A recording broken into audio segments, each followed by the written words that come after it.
Today's lecture will continue from the previous one. Yesterday we talked about the problem, and the most harmful, dangerous problem is spiritual disease. Life is not peaceful and truly happy because of this spiritual disease. And so today we'll talk about the therapy for this spiritual illness.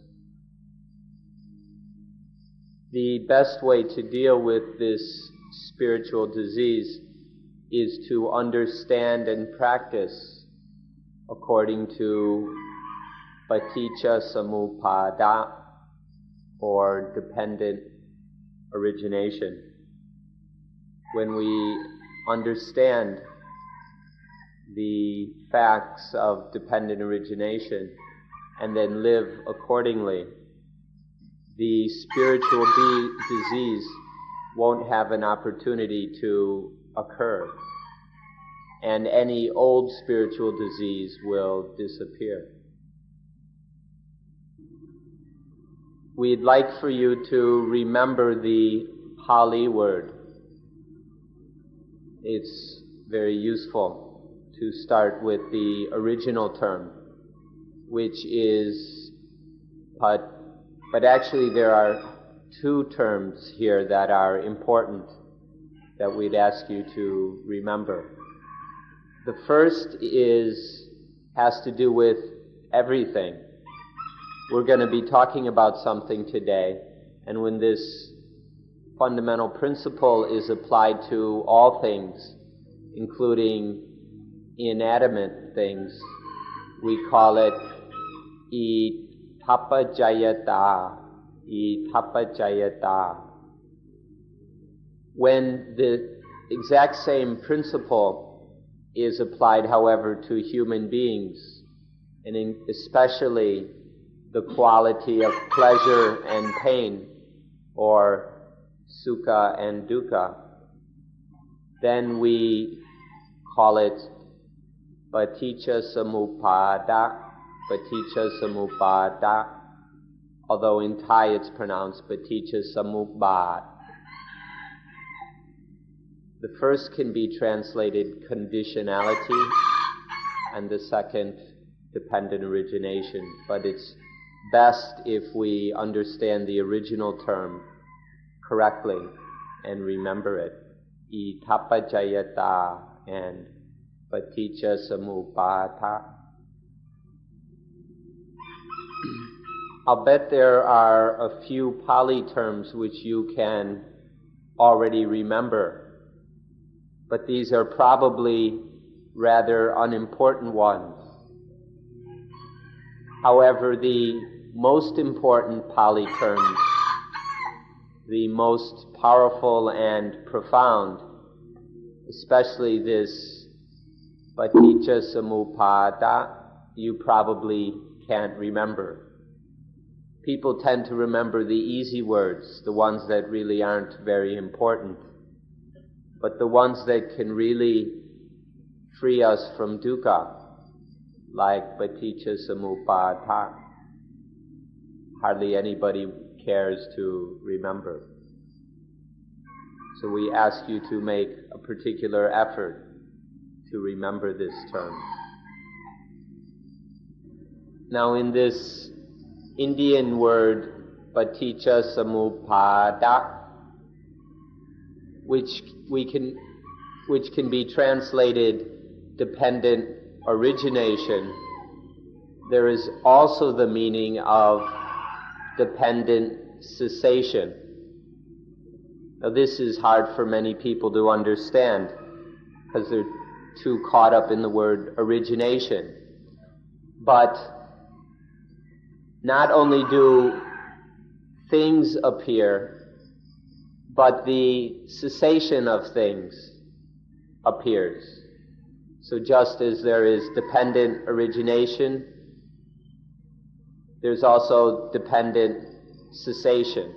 And this is also included in the meaning of the word paticca samuppada.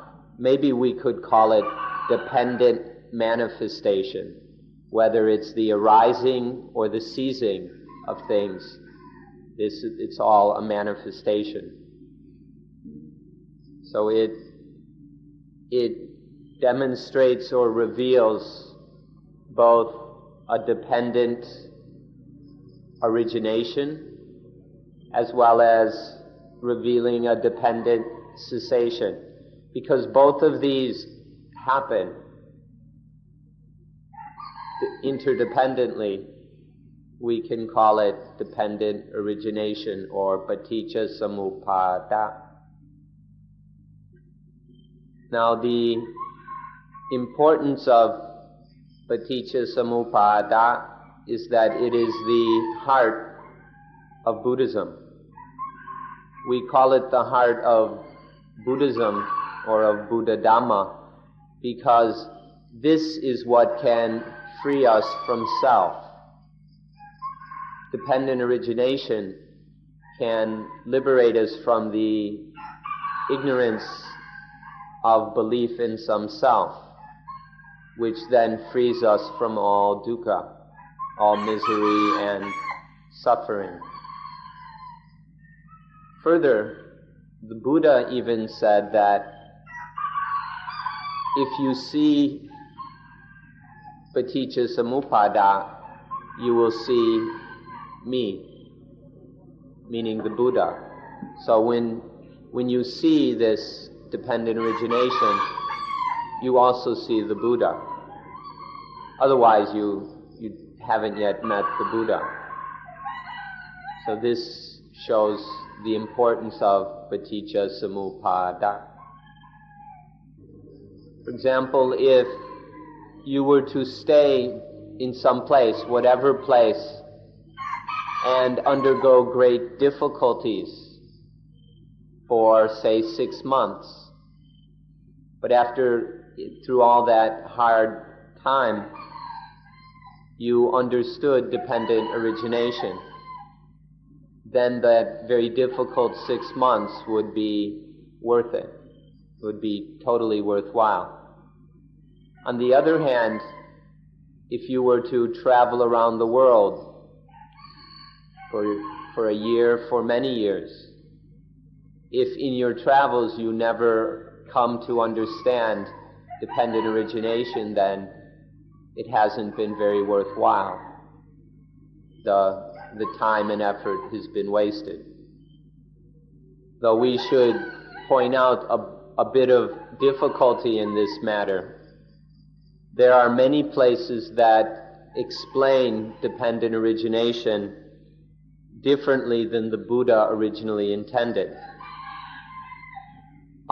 There have been new interpretations of paticca samuppada, which tend now to be the most commonly taught, which put a heavy stress on the moral Dhamma, on ethical Dhamma, which ends up, in fact, supporting the idea of self. However, if we want to approach dependent origination on the original terms of the Buddha, then we need to approach it as absolute Dhamma rather than mere morality, in which there's the wiping away of the illusion of self. So we need to become aware of the difference between the later, more new moral interpretations of dependent origination, and the Buddha's original intention was not merely moral, but to liberate us totally from dukkha. There's a story which is rather amusing and well worth remembering.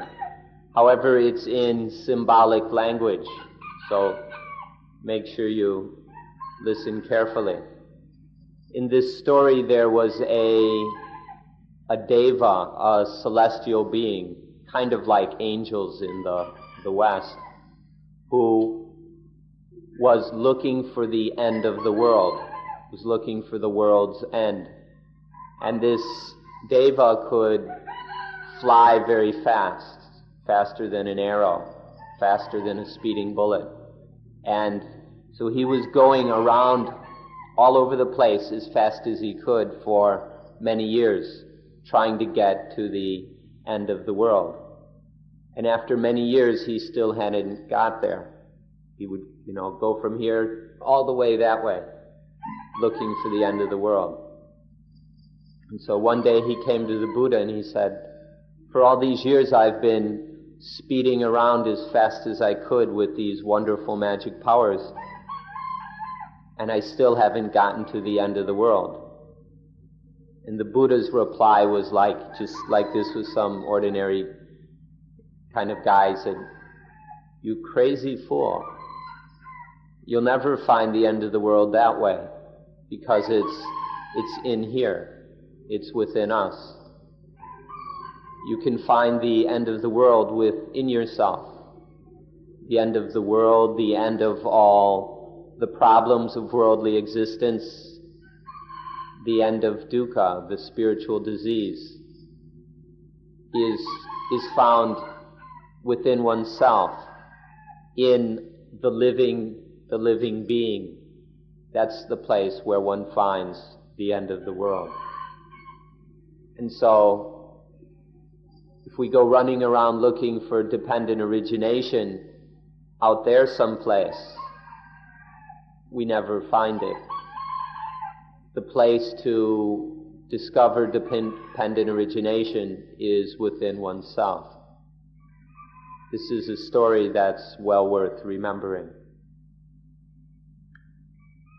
We can use the word this living fathom-long body. This body is about 6 feet, more or less, about a fathom long. And the stress is that it's alive in this living body, the body in which there is consciousness. The Buddha stressed that this is where the world can be found. The origin of the world is found in here. The cessation, the total end of the world is found in this living fathom-long body. And the way to get to the final end of the world, all of these are found in this living fathom-long body.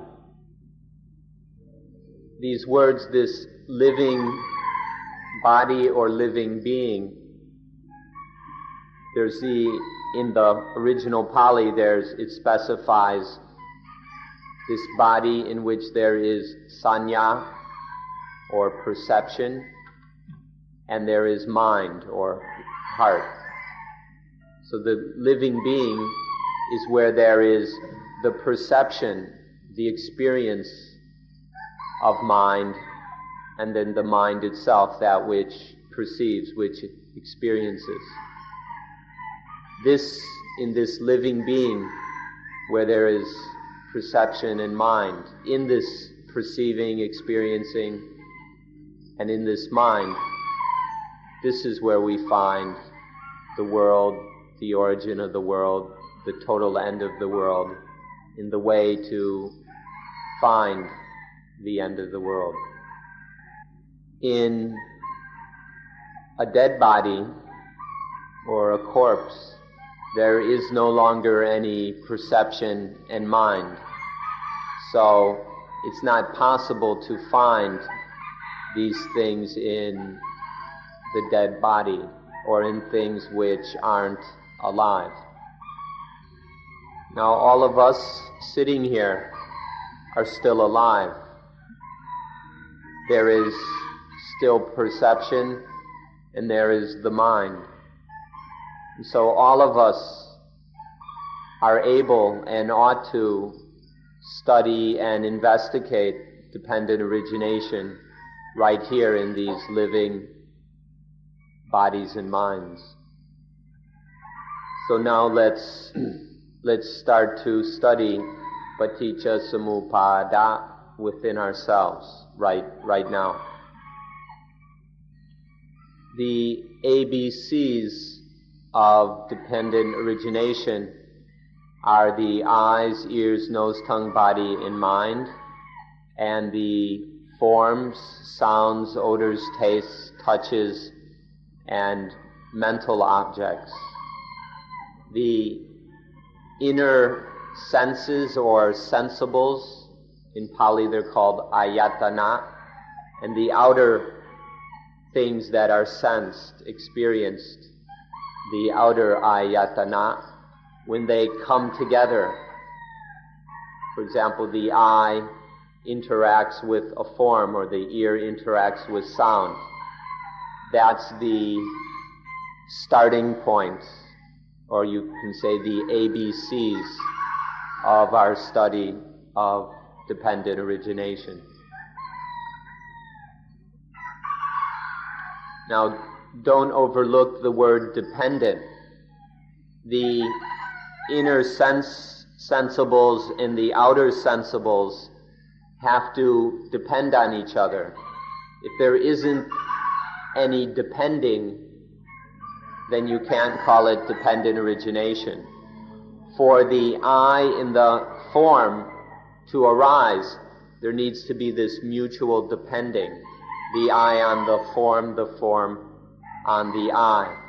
When the two come together in this interdependence, then you have dependent origination. That's just that, the I in the form arising interdependently, that is dependent origination. So if they're still separate, if they haven't come into this mutual dependence, if they're still separate, there's no dependent origination. Now once they're depending on each other, once the inner sensible and the outer sensible are, for example, the eyes in a form, are depending on each other, then consciousness arises. Depending on this dependence, consciousness occurs. This is also dependent origination. So where is this happening? It's happening right inside each of you. It's not happening outside somewhere or in corpses, but it's happening right now in each of you. And it's happening every day of your lives. So why can't you see it? It's happening right there inside of you right now. You need to look until you see it, because this is going on for your entire life. Why doesn't anyone see it? Do you know how many times it happens each day? Where there's the eye and the form interdepending, or the ear and sound, or the nose and odors? Have you ever bothered to count how many times it happens? Probably not. You probably never even tried. So nobody even has a clue how many times this is happening, because you've all been ignoring this. So maybe it's time now to stop ignoring it and start to pay attention. How many times just in a day are the eyes and forms dependently originating, the ear and sounds, the nose and odors, the tongue and tastes, and so on? It's time to begin to study this right there inside yourself. Now there are 6 pairs, the eye and forms, and so on, 6 pairs. Which of the 6 pairs is most important? Of the 6, it's the last pair that is most important. That's why it's last. the mind, and thoughts. This is, of all the pairs, the one to see the dependent origination of. Its most important is the mind and thoughts, the thoughts of the mind.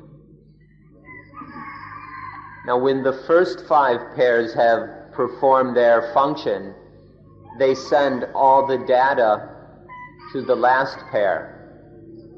All the information of the first five senses gets sent to the final one, the mind.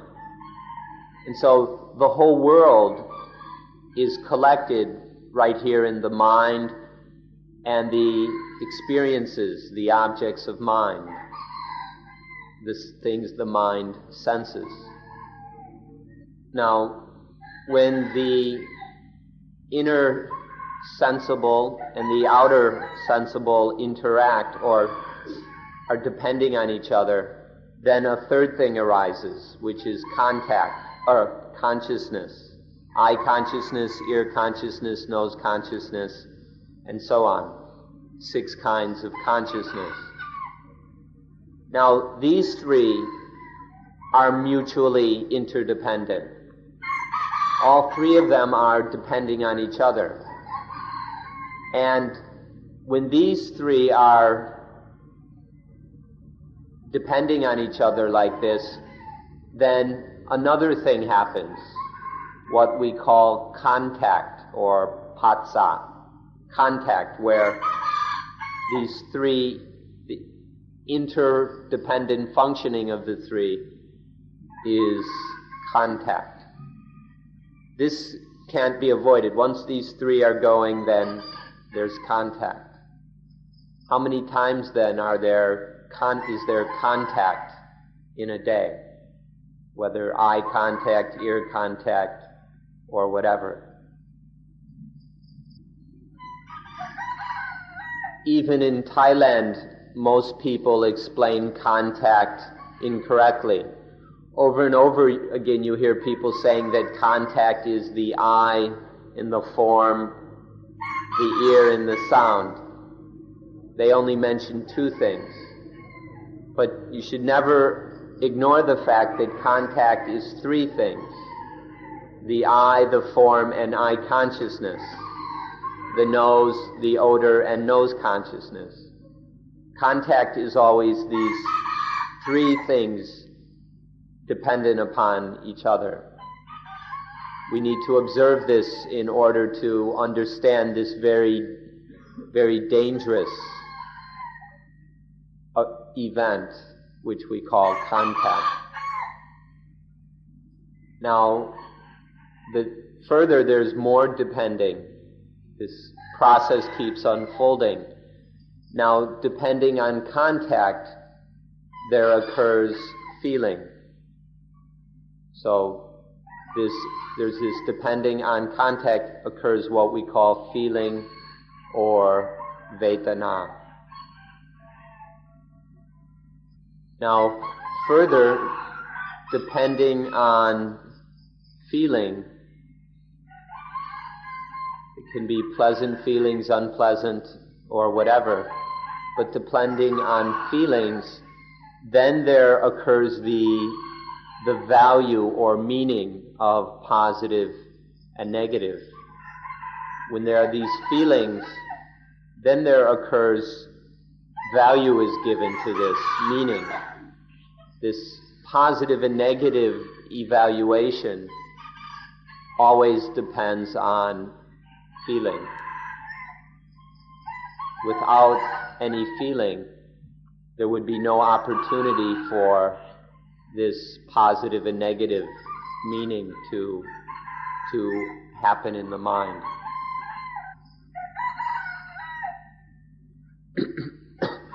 Now, if this positive and negative, this liking and disliking didn't occur, the whole thing would end right there.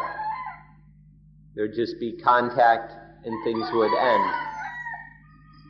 But because of this positiveness and negativeness in the feeling,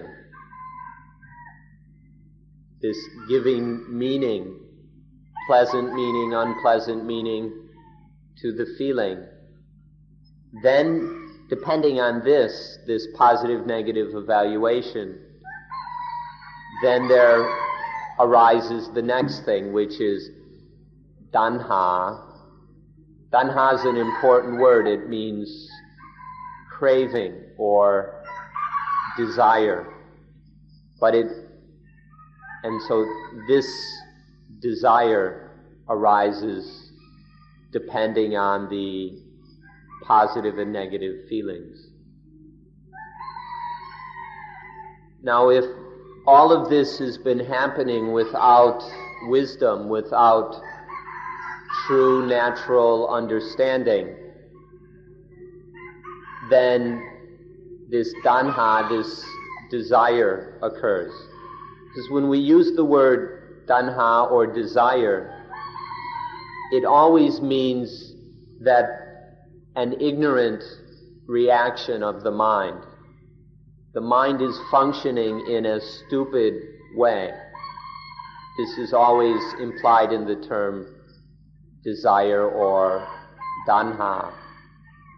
So if there's this fundamental ignorance involved in the whole process, then feeling leads to desire. However, if from the start there was a correct natural understanding of all this, then desire wouldn't happen. When there's the contact and the feeling, and then there would just be what you could call clean desire or a clean wanting.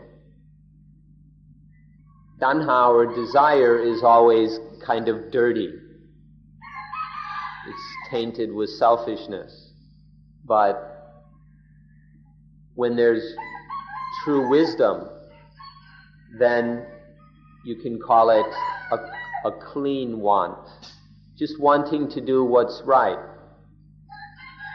what's truly naturally right. And this we prefer to call aspiration.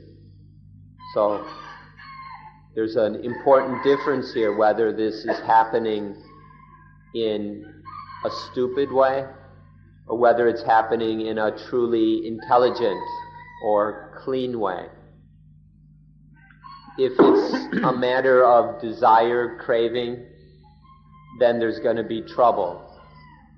Problems are going to happen, there will be dukkha. But if it's a matter of aspiration, then there won't be any trouble, nothing will go wrong, and the mind is safe from dukkha. Now, as far as we know, modern science talks only about positive and negative. We're not sure about this, but that's all we've heard. But in Buddhism, there's positive or sukha, which is kind of well-being, pleasure, pleasantness. And then there's negative or dukkha, non-well-being or painfulness.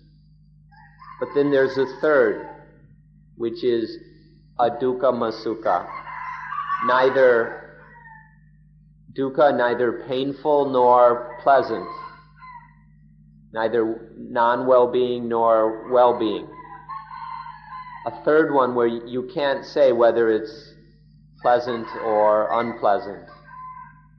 So there are these three. We don't know if modern science has an equivalent to this third one. So there are these three kinds of feeling or vedana. Positive feeling leads to positive desire, wanting to have, wanting to get. And then negative feeling leads to negative desire. You, instead of wanting to pull it in, you want to push it away, or you want to kill it, obliterate it. And then the feeling, which is neither positive nor negative, leads to kind of confusion, which is a kind of desire. There's towards this neither pleasant nor unpleasant feeling. The mind wants something, but it doesn't know what it wants. There's desire, but there's uncertainty about exactly what it wants. The mind gets confused. So each kind of feeling leads to a particular kind of desire. The kind of wanting to have, to get, wanting to push away, to get rid of, and then kind of wanting but not knowing what one wants. Wondering, what's in this for me? You're hoping there's something good in this, but you don't know what, and so there's uncertainty or confusion. So, positive feeling increases raga, which is lust and greed. Negative feeling increases dosa, hatred and anger. And then the neither positive nor negative, or neither negative nor positive feeling increases moha, which is delusion, this not knowing really what's going on. And so this is the problem of the feelings, that the feelings increase these different kinds of messed up mind: greed, hatred, and delusion. This is why it's so important to understand the feelings, to see the problems that they stir up. And each kind of feeling stirs up its own kind of problem. And they're all equally troublesome. You can't just point your finger at one and put all the blame on that. It's any kind of feeling is as bad as the rest. So with the positive feeling, there's a pulling in. And with the negative feeling, there's a pushing away. And with the neither negative nor positive feeling, the mind doesn't know whether it should pull or whether it should push. And there's this uncertainty, this indecision, this confusion. The mind is involved with the thing, but it doesn't know whether to pull or to push. And so this really disturbs the mind, disturbs the nervous system. This is no game. This uncertainty is really disturbing the nerves. And so the Arahant, the awakened being, isn't disturbed anymore by this uncertainty. So each of these three kinds bites in its own particular way. You should look which of the three bites you the most. Is it the pulling in, or the pushing away, or the uncertainty, not knowing what to do? Which bites the mind the most? If you study it, you'll see that it's this hesitation, never knowing quite what to do. I mean, there are the times when you're wanting to get rid of, but so much of our life there's this hesitation in everything we do. This not quite knowing what to do, always doubting whether this is the right thing to do. This uncertainty, this constant hesitancy in everything we do, or in much of what we do. This really disturbs the mind. When there's this hesitation, how can we be peaceful and clear. This hesitancy and uncertainty really disturbs us. Like today, one doesn't know what to do. How often has that happened to you? Today, you don't know what to do. Or for a month, there's this doubt, uncertainty. We don't know what to do for a month. Or with the year. Or even our whole life. One really doesn't know what to do with one's life. Because there's no positive to jump on or negative to try and blast away. There's this not really knowing what to do. This hesitancy, uncertainty, and doubt. This disturbs our mind tremendously.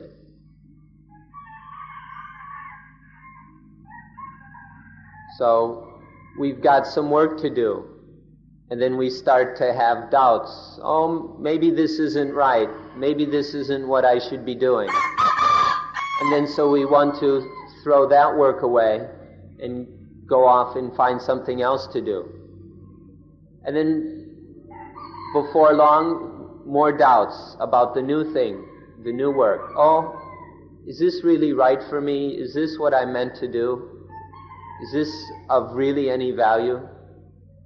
And we go on from one thing to the next with these doubts. Is this right? Is this of any real use? Our minds constantly bothered by this uncertainty and hesitancy, never really knowing what to do. Now we come to the most important dependent origination. When it's come to the point of tanha, desire, then the next dependent origination is of something really stupid. There's desire, and then it's the thought, there is me who desires. There is some me who is the desirer. There's just these natural things happening, although in ignorance rather than wisdom, until there is desire. And then, but from desire depending on desire, arises this real stupid idea that there must be a me who is the one desiring. This dumb concept of the me who desires is called upadana, or attachment, clinging. Upadana. Now you should be able to observe for yourself that there's a crucial difference between desire, tanha, and the feeling of a desirer, or upadana. The desire is real. It's a real thing in the mind, desire. But then this concept of the me who desires that comes in, this is total delusion. It's an illusion. There's no such thing.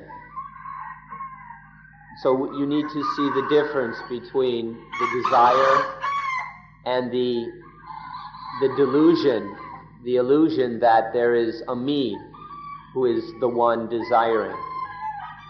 One needs to experience this difference. So there's the tongue and some food, and it tastes good. It's delicious. This is natural. But because of the power of ignorance, we don't see it that way. We don't just see it as the tongue experiences a delicious taste, but I taste delicious. I experience this delicious.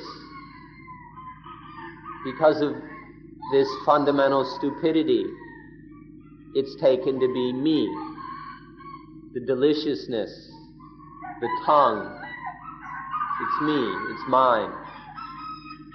This is the power of upadana, attachment, coming in. The eye sees a form, but ignorance is I see. The ear hears a sound, but ignorance makes it I hear, and so on. These natural activities of the living being are taken by ignorance to be me, I. And then we sometimes get so carried away we're willing to kill people because it's I. We'll go and fight and we'll even kill. When the tongue experiences a delicious flavor, there's no urge to go killing anybody about it. But when I experience the delicious flavor, I'm willing to go beat somebody up to get it or to keep it. This is the very destructive power of attachment.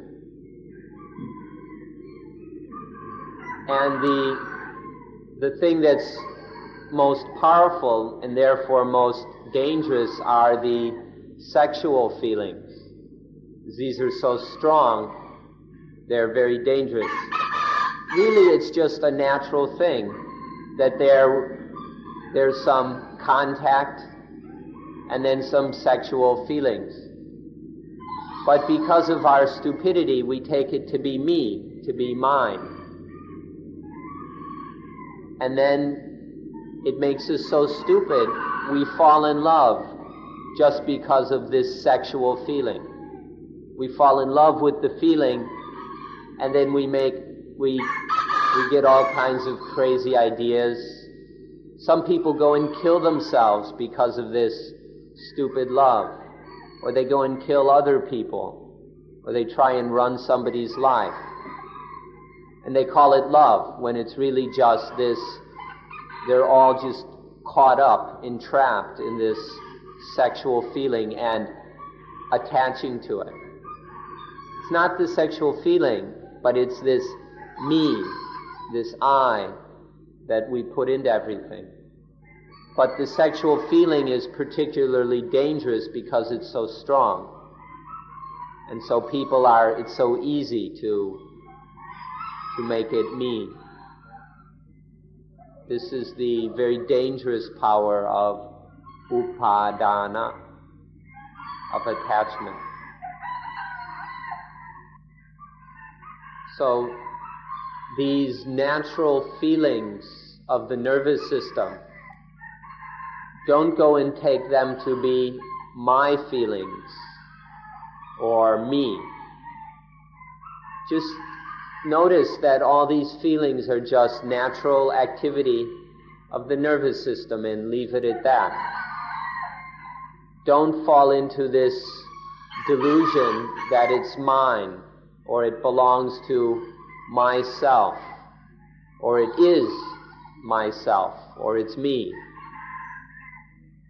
This putting self into it is just a ghost, because the feeling tricks us, and the desire tricks us, and then the attachment tricks us. We hallucinate and see ghosts, the ghost of self, or you can call it a demon if you want. This is just because it's just an hallucination, because we're tricked by the feelings and the desires and the attachment. So start to use a little intelligence and don't get tricked anymore? Why continue to go through life hallucinating, seeing ghosts all over the place? It's better to learn to not be tricked. In Thai, there's the expression "pi log," which Thais understand immediately, but it's a little more tricky when we translate it into English. Pi is a kind of spirit, or you can say ghost, or it's just the idea that there are these kind of spirits in trees, in rocks, in rivers, all over the place. Now, if it's just a pi, just a spirit, then there's no problem. But if the spirit tricks us, log is to trick, to deceive, then it's another matter.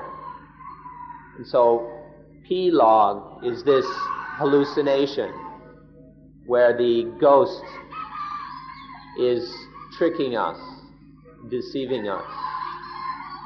So the thing is, don't let the ghost or spirit trick you. But the easiest way to do that is just don't see any more ghosts where they don't exist. Because for most of us, once we see the spirit, then it tricks us immediately. This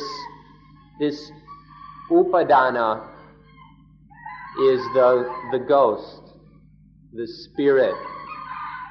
And once we see it, then it tricks us right away. So the best thing is the best way to avoid the hallucinations is not to go seeing ghosts, not to be seeing spirits all over the place, since they don't exist anyway. It's just the body and the feelings and the nervous system that's real. This word pi, or spirit, means unreal. When we call it a ghost, we mean something that doesn't really exist. It's not real. And so when we talk of these spirits or ghosts, we mean things that don't really exist. This is the meaning of the word. Otherwise, we wouldn't call it a ghost or a spirit, especially the word ghost. But when some people go and say, but ghosts are real, this is the reality of unreality. To say when we think the ghosts are real, this is the reality of illusion. It's basically stupidity. We see something that doesn't really exist. This is the seeing of illusion, of unreality. So, these ghosts that you all believe in, call them spirits or poltergeists or me, these ghosts are the reality of unreality, or the truth of falseness, which just means stupidity. It's our own foolishness. Now this point is the point of the greatest ignorance in dependent origination. This dependent arising of upadana, where there's the feeling of myself or my ego. It's not just self, but it's the self of self, or my ego, which is being hallucinated here. Now the next stage of dependent origination is that when there is this attachment, or upadana, when we translate it attachment, we always mean attachment from foolishness. It literally means to pick something up or hold something foolishly. It's not to engage in something with wisdom and real understanding, but to grab it foolishly is what upadana is. Depending on this upadana, there is a kind of conception. The ghost conceives something in the mind, in just the same way that when in human reproduction, when the egg is fertilized, a new something is started, which we call conception. When upadana conceives bhava, or bhava, which we can translate as existence. When there's this ignorant grabbing onto and holding onto, then there's the further ignorance of this is, or I have this of being something, having something. This is called existence.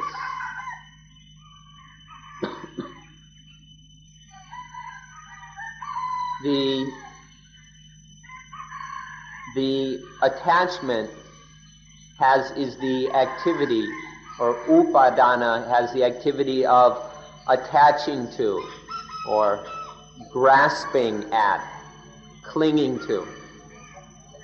These words describe the activity in the mind of attachment, wherewith, through ignorance, grasping at something that doesn't actually exist, attaching to a self that doesn't actually exist, grasping at ghosts.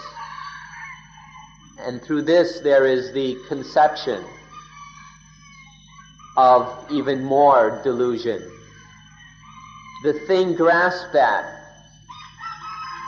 is delusion. It's an illusion that doesn't really exist.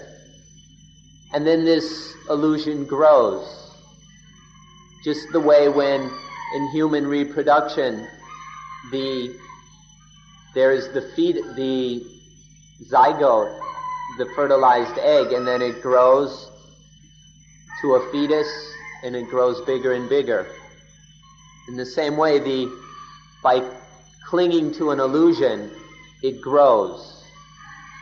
And there's this sense of, I am this, I am that, I have this, I'm getting that, which we call bhava, or existence, which is just hallucination. And then this leads eventually to the birth of me. There's this conception of, and then the illusion grows, and then finally there is a fully formed ego, ready to play some little game, to play some role. There's this personality that one's fully identified with. This we call jati, or birth. Where this illusion, this hallucination now is fully born. And this is the process that makes us suffer. This is how dukkha is born, through this conceiving and gestating and then birth of this ego show, this hallucination we can call ego or me. The question then is, all these things that we take to be mine, such as my car, my clothes, my reputation, my influence, my wife, my husband, my children, my faith, all these things that are taken to be mine, are these real, or is it just illusion? This my wife, my car, my reputation. Is this something that actually exists? Or is it just a ghost? Just this illusion, this concoction of the ignorant mind? This is a very important question. These things we're grasping at, are they real? Or are they just hallucinations? This is the most important point of dependent origination. If you can look and see whether it's real or just illusion, then you will have understood dependent origination. So there's the question, all these things, can we live with them? Can we use them? Can we interact with them in a way that there's no attachment? Can we coexist with husbands, wives, cars, phone bills, reputations and everything without attaching to them? Can you have money without thinking, my money? Can you get married without thinking, my husband, my wife?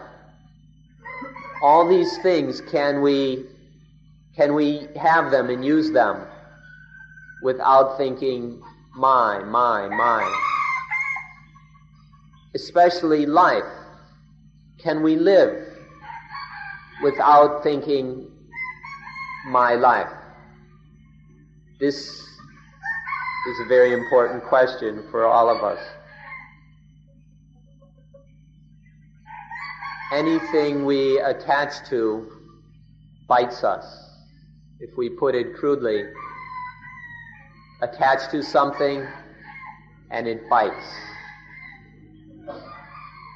All the various things that we're involved with that come into our lives, as soon as we attach to them, as soon as we create this illusion of me, of mine, then the thing turns around and bites us. So the question is, can we exist with things? Can we live life without these things, without life itself biting us? Can you live without getting bit over and over again? So we ask you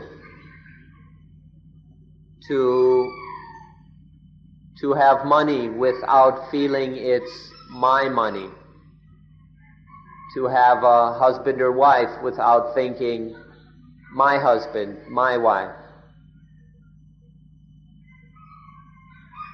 Is this a crazy man or a nice, decent person?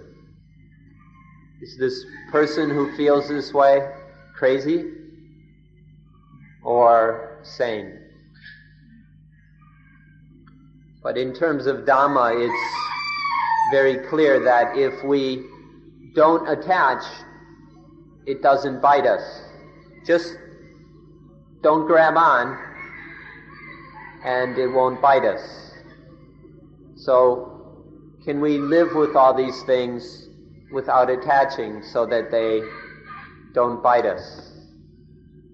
Is this crazy or is it sanity? In the Bible, the New Testament, there's a place where St. Paul teaches the Corinthians to be married without thinking, my husband or my wife, to possess a home and furniture and things as if one has nothing, or to go to the market and buy things and return home as if one had bought nothing. This principle can be found even in the Bible. And so even a Christian has to practice. To be a real, true Christian, one must practice this non-attachment. One having a husband and wife without my husband, my wife. Having a home without it being my home. Buying things without feeling I am taking them home or they're mine to keep.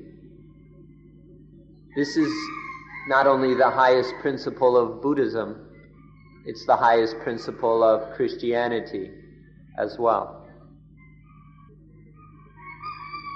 So the world or your life might be filled with things, but look carefully.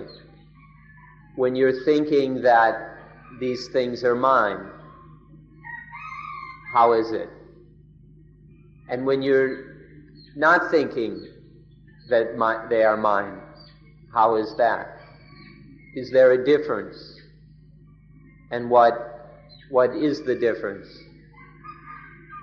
We're saying that it's not necessary to live going around clinging to all these things in life as being me, as being mine. And then there is nothing heavy in life. There is no burden of life. And in fact, life is no longer a burden. Most people at times feel weary of life. Like it's difficult, this is hard. We've turned life into a burden. But it's possible to be totally free of burdens where there's nothing heavy or troublesome to carry around. Even life itself is no burden. And then life can be called free. Those of you who are artistically inclined, we would like to tell you that in Buddhism we have an art also. This is the art of having anything, of doing anything that is to be done without making it a burden. What we call Buddhist art is the art of living without any burdens, without any problems or dukkha. So if you're interested in art, we'd like you to know that Buddhism has an art as well. Now the last point to observe, to check out, is if there's no self, there's no intrinsic, inherent, real self, whether you call it a soul or an ego, if all of that is merely a ghost and hallucination, then how can there be anything that belongs to the self, anything that is of self or mine? This is the important question. If there's no me, how can there be any mine?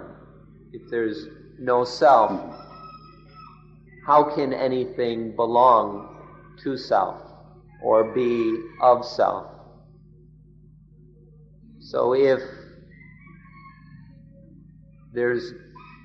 self doesn't actually exist, then where is my husband, my wife, my children, my job, my car, my possessions, my money. If there isn't a me to start with, where do you find all these, my husband, my wife, my lover, my friends, my mother, my father, my children, my car, and all that? Where do you find all these things? Now, we hope you can see that this is not pessimism. If you think that what we're saying is pessimistic, you haven't understood very much. All we're trying to do is to point out the correct way of looking at things. That there's a way of looking at things, of seeing them, so that nothing is a problem. So nothing gives you a hard time. So there's nothing pessimistic about any of this. If you have to call it anything, it'd be more proper to say it is optimistic. Because there is this way of seeing things where there's no problem. What could be more optimistic than that? So please be very careful if you find yourself thinking, oh, this is pessimistic. Your assumptions might be upside down.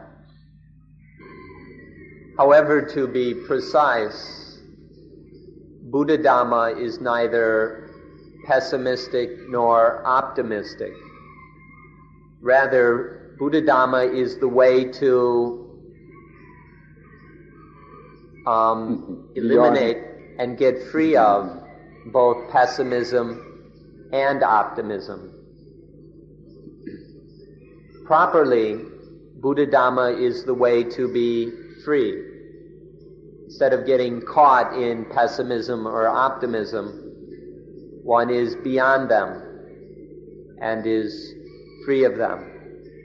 So Buddha Dhamma is, in fact, freedom. Freedom from all pessimism and optimism.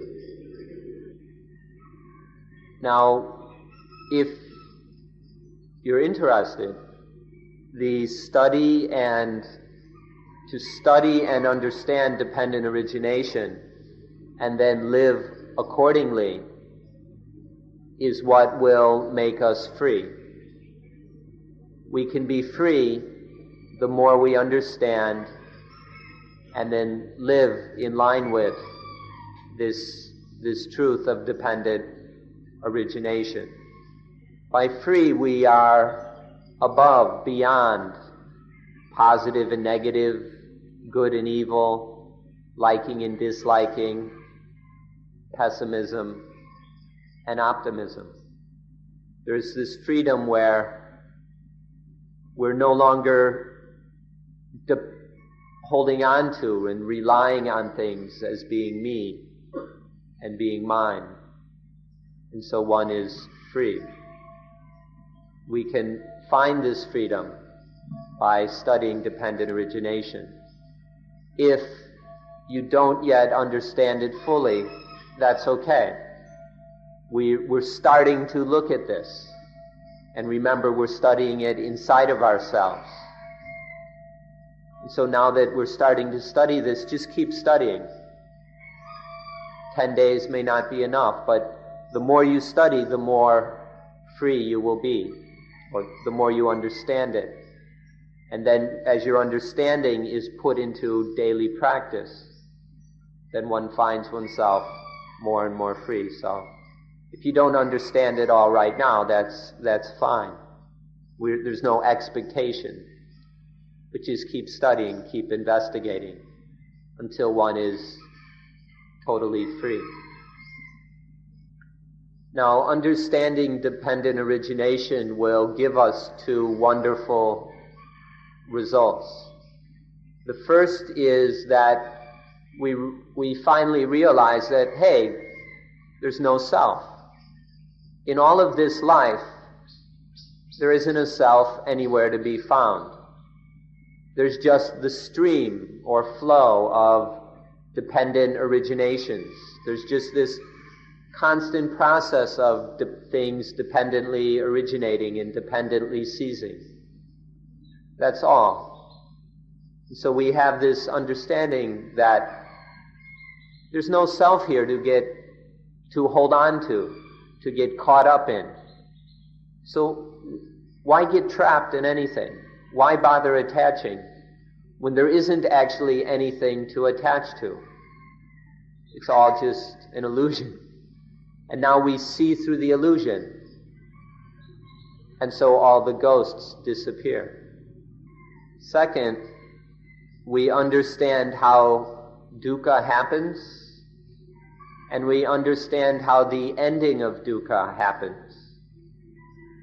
And when we understand this, then we're able to prevent the occurrence of dukkha. And when you stop dukkha from happening, then there's no dukkha. You ought to be satisfied with this. This is pretty good, to live without dukkha. Then life is at peace. Life is peaceful, it's cool, it's free. And then it can be of the most benefit and value. This ought to be enough to be free of dukkha, so that life is peaceful and useful. Because paticca samuppada enables us to see that self is an illusion, that everything is not self, and because it gives us the ability to prevent all dukkha. This is why we say that it is the heart of Buddha Dhamma, or you can say that dependent origination is Buddha Dhamma. For example, if you don't yet understand dependent origination, then you don't understand Buddhism. You haven't yet really found Buddhism, even people who read lots of books on it. This is the heart of Buddha Dhamma. And even if it's a lot of work and very difficult, if you spend 6 months somewhere and end up understanding dependent origination, then it's worth it, no matter how hard and how difficult, if you can understand dependent origination. So this is the thing that the other day we called gentle healing for the spiritual disease. The most gentle healing for spiritual disease is the understanding of dependent origination. And then it makes life cool. Cool in just the right way. In a really refreshing kind of coolness. It's not chilly or anything like that, just a light, refreshing cool. This is the result of dependent origination.